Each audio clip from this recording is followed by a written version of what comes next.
तब उसे गौतम के ऊपर काफी गर्व हुआ और उसे लगा कि गौतम भी बहुत कुछ कर सकता है।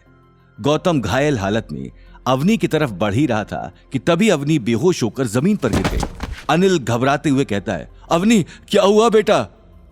पहले तो गौतम को समझ नहीं आया कि अवनी बेहोश क्यों हुई, लेकिन जैसे ही अवनी नीचे गिरी तो उसके पीछे वाली दीवार पर एक शीशा लगा था जिसमें गौतम ने अपने पीछे नील को हाथ में कुल्हाड़ी लेकर अपनी तरफ बढ़ते हुए देखा। क्या वक्त रहते गौतम अवनी और खुद को गायत्री देवी और नील के जाल से बचा पाएगा? क्या गौतम अपना विला बचा पाएगा? जानने के लिए सुनते रहिए।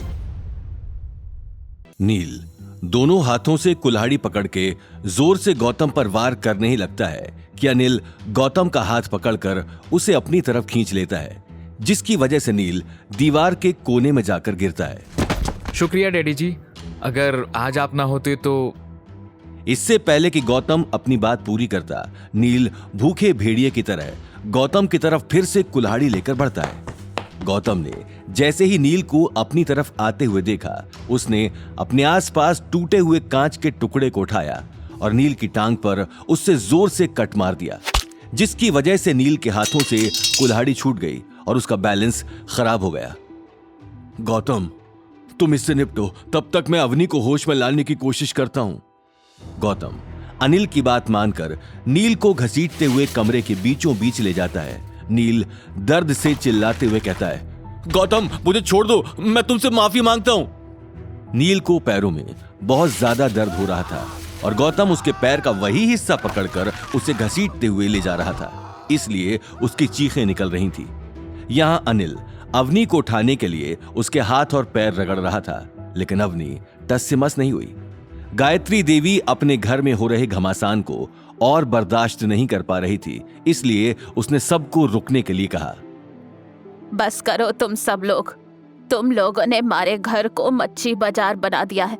चलो निकलो यहाँ से, मैं अभी तुम लोगों के मुंह नहीं लगना चाहती। अच्छा हुआ आप खुद ही समझ गई, वरना। गौतम को अच्छे से पता था कि गायत्री देवी डर गई थी। वो तुरंत नील को छोड़कर सीधा अवनी के पास भागा। यहां अनिल अवनी को उठाने की बहुत कोशिश कर चुका था, लेकिन उसे होश ही नहीं आ रहा था। गौतम ने अवनी का सफेद चेहरा जैसे ही देखा, वो दौड़कर टेबल से पानी लेकर आया। गौतम ने अवनी के मुंह पर पानी छिड़कते हुए कहा, उठो अवनी उठो। पानी छिड़कने पर अवनी को धीमे धीमे होश आने लगा।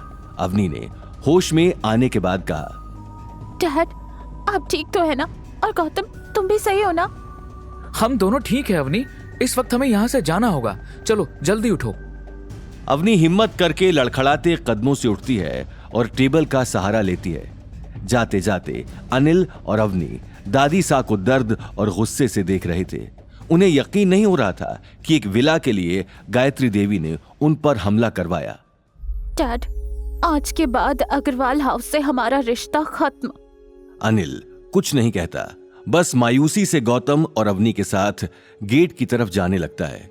वहीं दर्द से करा रहा नील गायत्री देवी की ओर लंगड़ाते हुए बढ़ता है। नील गुस्से में कहता है, दादी सा आप क्या कर रही हैं? आप इन्हें जाने कैसे दे सकती हैं? इन लोगों ने मेरा पैर काट के रख दिया, आपकी इंसल्ट की और आप इन्हें ऐसे ही जाने दे रही हैं? क्या हो गया है आपको? तू चुप हो जा छोरे, देखा नहीं उस गौतम को किसी पागल सांड ने काट रखा था। मैं ना रोकती तो आज तू मेरे पास रेंगते हुए आता।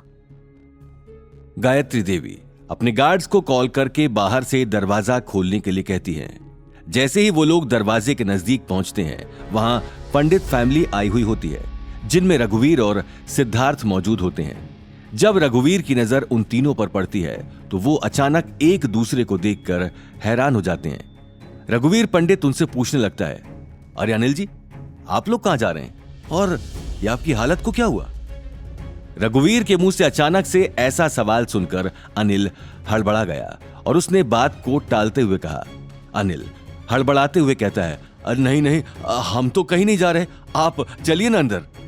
रघुवीर और सिद्धार्थ अनिल की बात सुनकर ड्राइंग रूम की ओर बढ़ने लगते हैं। आगे की कहानी जानने के लिए देखिए अगला एपिसोड सिर्फ पॉकेट एफएम के यूट्यूब चैनल पर और रॉयल वारिस के सारे एपिसोड्स को सुनने के लिए डिस्क्रिप्शन में दी लिंक से डाउनलोड करें पॉकेट एफएम ऐप।